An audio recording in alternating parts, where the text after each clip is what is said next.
Dear Starseed from Gaia, your divine counterpart is preparing to reveal themselves in a way that will shatter all your preconceptions of love. I am Ophelia, emissary of the Galactic Federation of Light, and through me, the Arcturian Love Council delivers a direct transmission for your heart's immediate activation in this divinely timed moment. By the end of this transmission, you'll understand exactly how to prepare for that pivotal moment of divine recognition and what this question truly signifies. But here's the first revelation.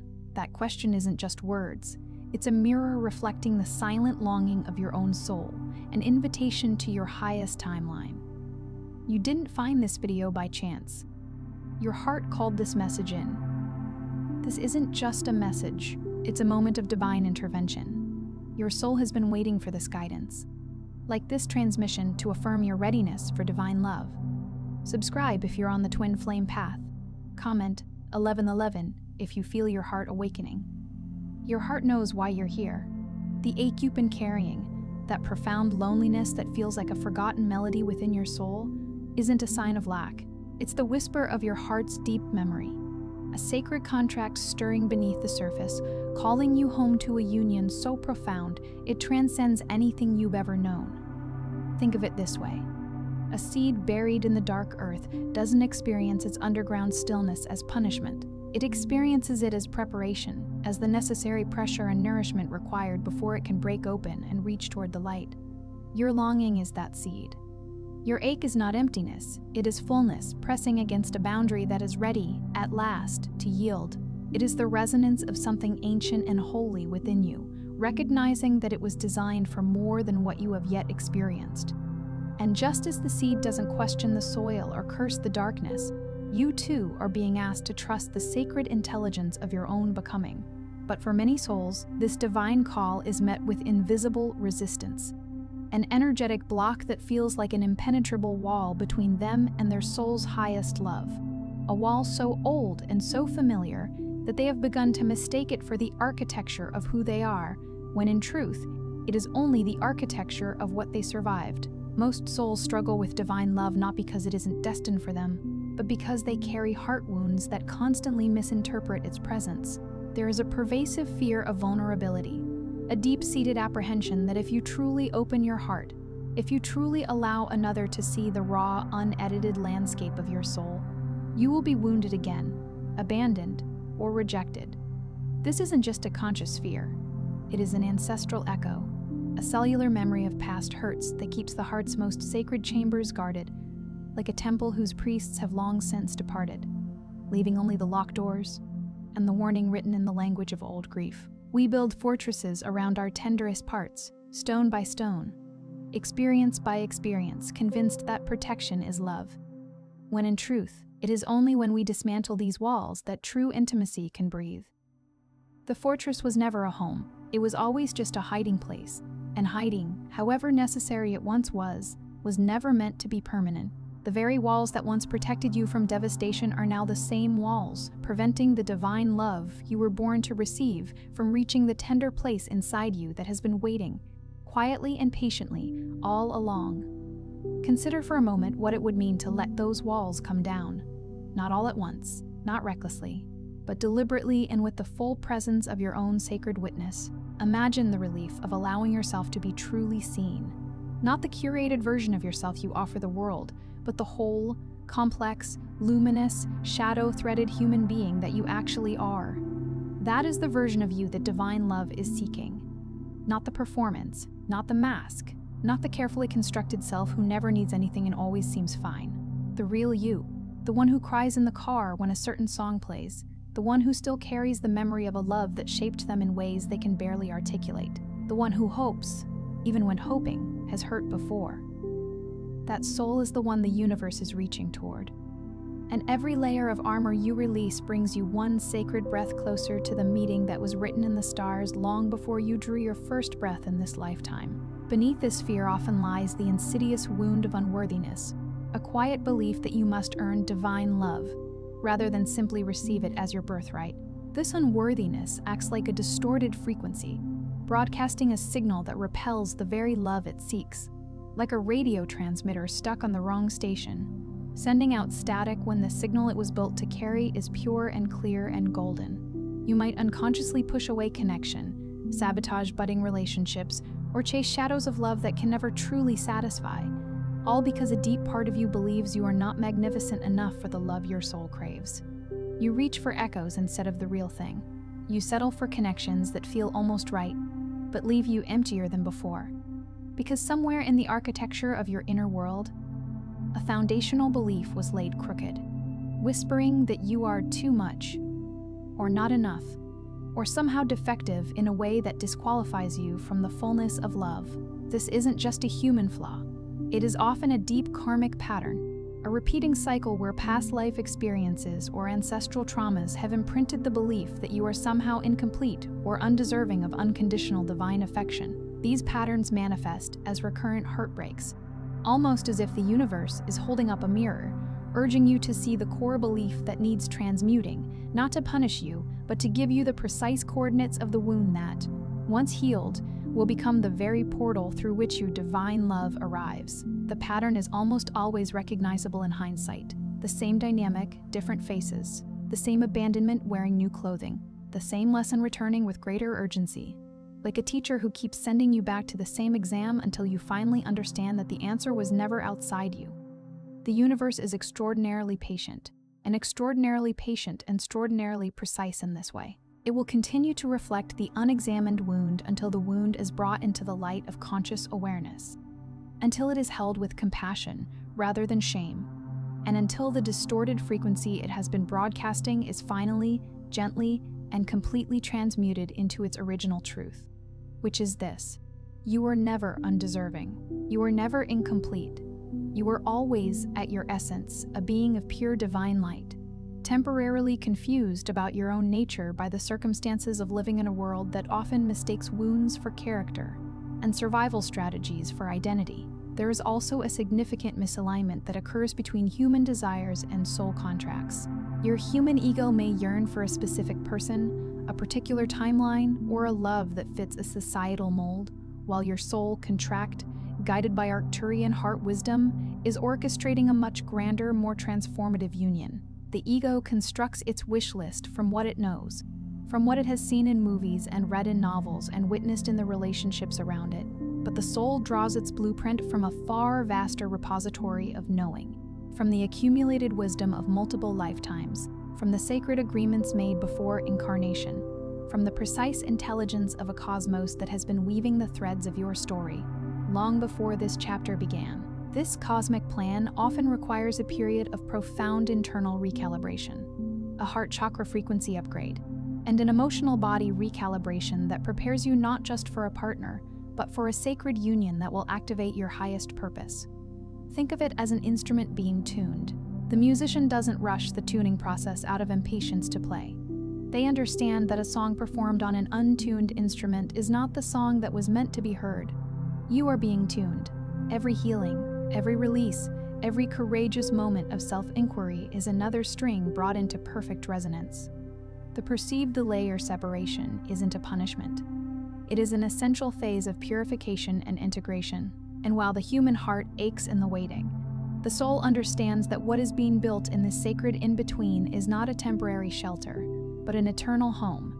Suppressed divine feminine and masculine energies within your own heart also play a critical role here. If your inner feminine is wounded, unable to receive, perpetually braced against the world's offerings, then receiving becomes impossible regardless of how much love is extended in your direction. And if your inner masculine is unaligned, unable to hold sacred space for growth, to take aligned action from a place of presence rather than fear, then your external reflection of these energies will remain in disharmony, preventing the balanced dance of sacred partnership.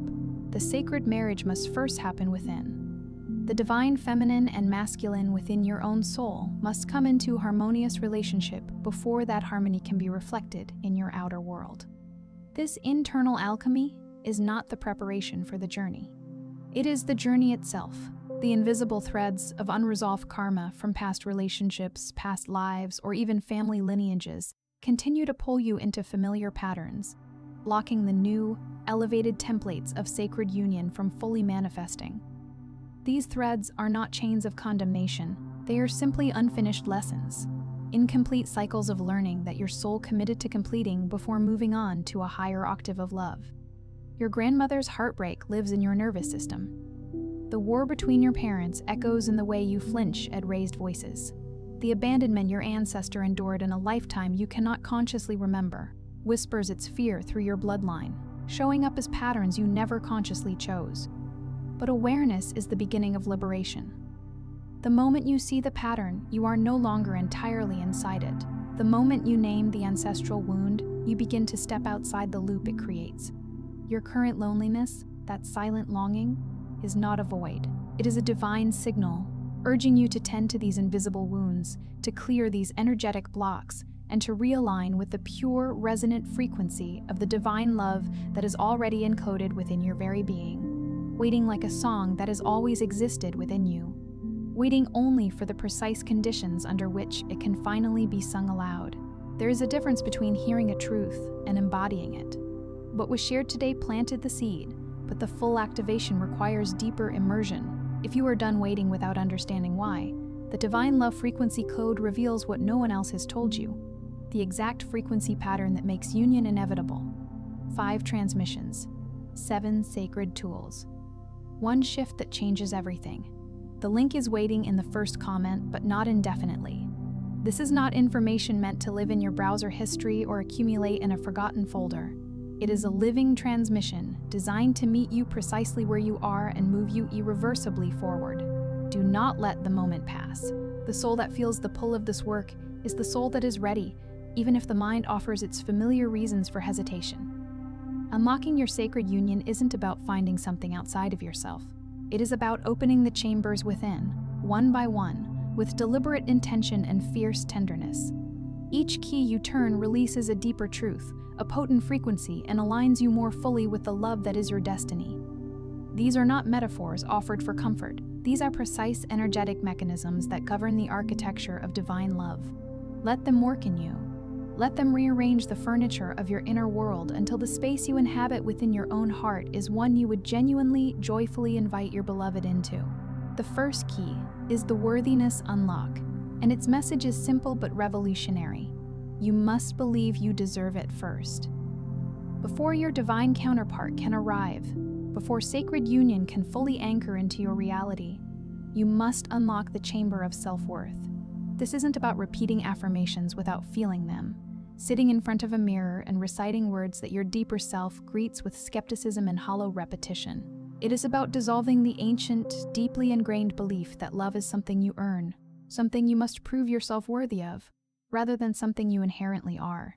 The unworthiness wound manifests as a constant need to overgive, to people please, to make yourself small so others feel large, to exhaust yourself in the service of connection while never truly receiving the nourishment you pour out so freely. Or conversely, it manifests as the compulsive pushing away of love before it can hurt you, sabotaging the very moments of tenderness you have been praying for, because part of you still believes the tenderness is a lie, a prelude to the inevitable pain. When this key is truly turned, you don't just say you're worthy. You feel it moving through your cells like sunlight through stained glass, casting colors you had forgotten were yours. You understand that your divine essence, your unique light, your unrepeatable constellation of gifts and wounds and wisdom and longing, makes you inherently deserving of the highest love. Not someday when you are healed enough or thin enough or successful enough or calm enough. Now, exactly as you are. This unlocks a magnetic field around you, a luminous energetic signature that signals to the universe with unmistakable clarity that you are ready to receive. Not just to give, not just to earn, but to receive the fullness of what was always yours. The second key is the mirror recognition, and its truth will shift the way you see every soul who has ever entered your life. Your divine counterpart doesn't appear to fix you. They appear to show you how far you've come. This is a seismic reorientation for many hearts that have been taught, consciously or not, to seek completion in another human being, to believe that the right person will resolve the ache, fill the void, make the loneliness finally make sense. But this is not how divine love works. Divine love arrives not as a solution, but as a reflection. This key unlocks when you stop seeking completion in another and start embodying wholeness within yourself. When you recognize that the integration work you are doing right now, This very process of examining your wounds and dissolving your patterns and reclaiming your worth is not just preparation for your beloved. It is, in and of itself, a sacred act of love directed at the one who will one day look into your eyes and see themselves looking back. Every aspect you integrate, every shadow you bring into light, every wound you hold with compassionate witness rather than shame, your counterpart will reflect that back to you in ways that will take your breath away. They are a divine mirror, not of your flaws, but of your healed, integrated self. When you truly turn this key, you shift your focus from the question of what you need them to give you to the question of what wholeness you can embody for yourself. This powerful shift ends the energetic chasing, that exhausting, contracted reaching towards something just out of grasp, and begins the magnetic drawing, that effortless, open-hearted state of being in which love is drawn toward you as naturally as water moves toward the sea. You become the complete puzzle, no longer seeking a missing piece. And in that wholeness, you become irresistible to the one who is whole in kind. The third key is the karmic release, and it asks of you the most tender form of courage, the willingness to let go of what you loved. You are carrying energetic agreements, silent contracts from past relationships, past lives, and even ancestral patterns that were never meant to last beyond their teaching. These are the relationships that shaped you in foundational ways, perhaps even the ones that broke you open. And they were necessary, every one of them. But necessary is not the same as eternal. These energetic cords, invisible but deeply felt, tether you to old dynamics, familiar heartbreaks, and cycles that keep repeating with the precision of a tragic refrain, preventing the new, elevated template of sacred union from fully manifesting in your life. You cannot pour new water into a vessel that is already full of what came before. This key unlocks when you consciously acknowledge, honor, and then lovingly release what was only meant to teach, not to stay. It requires a compassionate yet firm letting go of old attachments, not with bitterness or resentment or the false closure of pretending it didn't matter, but with genuine gratitude for the lessons, genuine forgiveness for yourself, and for every person whose role was to mirror what most needed to be healed, and the conscious, deliberate severing of energetic cords that no longer serve your highest timeline. Imagine cutting a golden thread with golden scissors, not with violence, but with ceremony, with grace, with the full acknowledgement that this thread served its purpose and can now be released in love. When these old contracts are dissolved, the energetic field around your heart becomes uncluttered, luminous, and expansively open. You create clear, consecrated space for the truly aligned, unburdened love to enter, a love unentangled with old grief, meeting you fresh and unencumbered in the full brilliance of this new moment. The fourth key is the divine timing surrender, and its wisdom is perhaps the most difficult to inhabit in a world that prizes control and speed above all things. The universe isn't delaying your divine love. It is meticulously, lovingly, with extraordinary precision and care, perfecting the conditions for its arrival, ensuring that both you and your counterpart are fully prepared for the profound magnitude of this union. A diamond is not formed quickly. It is formed under enormous pressure over an extended period of time, until the carbon that began as something quite ordinary has been transformed into something that refracts light in a way nothing else can. You are that diamond, and so is your beloved. And the universe will not deliver either of you into the arms of the other before the transformation is complete, because it loves you both too much to shortchange the magnitude of what this meeting is meant to be. This key unlocks when you stop trying to force, control, or predict the timeline and instead begin to flow with the sacred rhythm of divine timing, trusting that the heart, connected as it is to the divine matrix, already knows the precise schedule even when the mind cannot read the clock. This isn't passive waiting, that defeated, resigned, sitting in the corner of your own life, hoping something will eventually happen. This is active alignment, the full, engaged, joyful showing up for your present moment, healing what needs healing, growing into what you are becoming, living as fully as you can right now, knowing with unshakable certainty that your highest good is unfolding in perfect synchronicity even when you cannot yet see the shape of it. When you truly surrender the grip of desperation, when you release the clenched fist of when and how and why not yet, the anxiety that has been living in your chest like a stone simply dissolves, and you become a peaceful, radiant magnet for the love that is, even now, finding its way to you. The fifth key is the magnetic embodiment, and it contains a truth that changes everything. Divine love doesn't respond to desperation. It responds to resonance. This key unlocks when your vibration matches the exact frequency of the love you're calling in. When you stop broadcasting the signal of lack and begin broadcasting the signal of fullness, of joy, of self-love so genuine and so steady that it changes the atmospheric conditions of your entire life. This is not spiritual performance. This is not pretending to feel good when you don't. This is the deep, authentic, inside-out work of becoming the energy you wish to attract. It means cultivating the qualities of your ideal relationship within yourself first, as if your inner world is a garden, and you are both the gardener and the soil. If you seek unconditional love, practice it with yourself, in the mirror, in the way you speak to yourself when you make mistakes, in the patience you extend to your own healing process. If you seek joy, find it daily in the small and the sacred, in morning light and birdsong and the smell of rain on warm earth.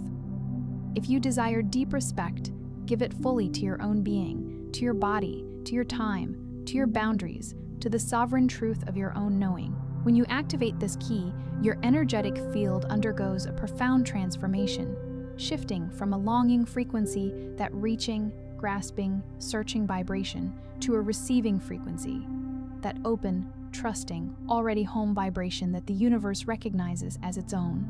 And in its infinite wisdom, it reflects that resonant vibration back to you in the form of the love you have finally learned to offer yourself. The sixth key is the separation wisdom, and it holds a gift so beautifully disguised that many souls spend years unable to unwrap it. Twin flame separation, or any period of perceived distance from divine love, isn't punishment. It is a sacred incubator, the universe creating the precise conditions of solitude and self-discovery that allow both souls to rise, integrate, and heal independently before they are capable of sustaining the depth of the union that awaits them. A chrysalis is not a coffin. It is a transformation chamber, and the butterfly who breaks through its walls is not the same creature who entered. It has become something capable of flight. The separation you have experienced, whether from a specific person or simply from the felt sense of divine love itself, has been your chrysalis. This key unlocks when you see the gift in the gap, when you understand that these periods are not incidental detours but essential chapters of your soul's curriculum, crucial for individual growth, for clearing the personal karma that would otherwise enter the union and destabilize it, and for the irreplaceable work of embodying your own divinity so completely that you no longer need another soul to reflect it back to you. When you embrace this wisdom, the separation transforms from a wound into a teacher, from a source of grief into a powerful catalyst for the most magnificent version of yourself.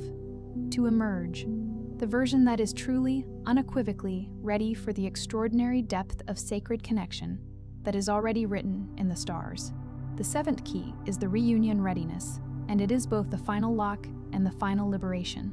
Your divine counterpart cannot enter until the door is unlocked from your side, fully and without reservation, without the small, whispered part of you that still believes it isn't real, or isn't possible, or isn't meant for you. This key unlocks when you have integrated all that came before, when your heart is not just open but fully healed, purified by the sacred fire of your own journey, and vibrating with an unwavering readiness for the profound depth of sacred union. This readiness isn't about being perfect. Perfection was never the requirement. It is about being whole, which is an entirely different thing. Wholeness includes the scars. Wholeness includes the places where the light gets in precisely because of what broke. It is about standing in your authentic power, with compassion for your path, knowing that every step, even the ones that brought you to your knees, has been bringing you here. It is the moment when you know, without the need for external confirmation, that you are worthy, that you are healed in all the ways that matter, that you are in alignment with your highest self, and that the divine plan, in its breathtaking complexity and love, is unfolding precisely as it was always meant to. When this final lock opens from within, your energetic signal becomes undeniable, as clear and as bright as a beacon on a hilltop on a dark night.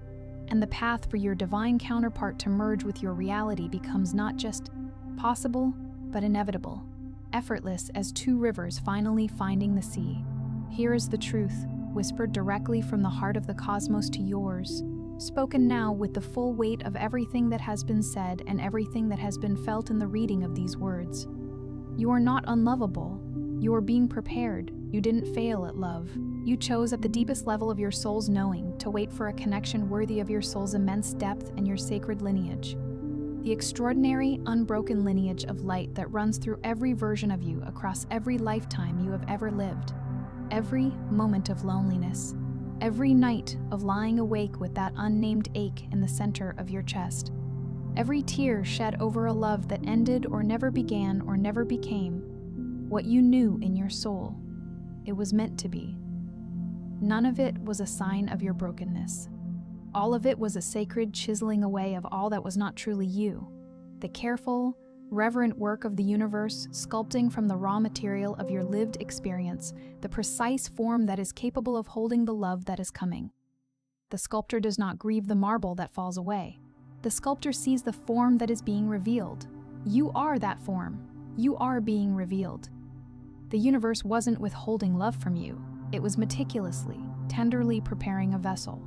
And that vessel is you, that it might be worthy of the highest possible expression of divine love it has the capacity to contain. You are not here to settle for anything less than a love that reflects the divine within you, that sees you fully and chooses you freely, that honors the depth of your soul and the scope of your becoming.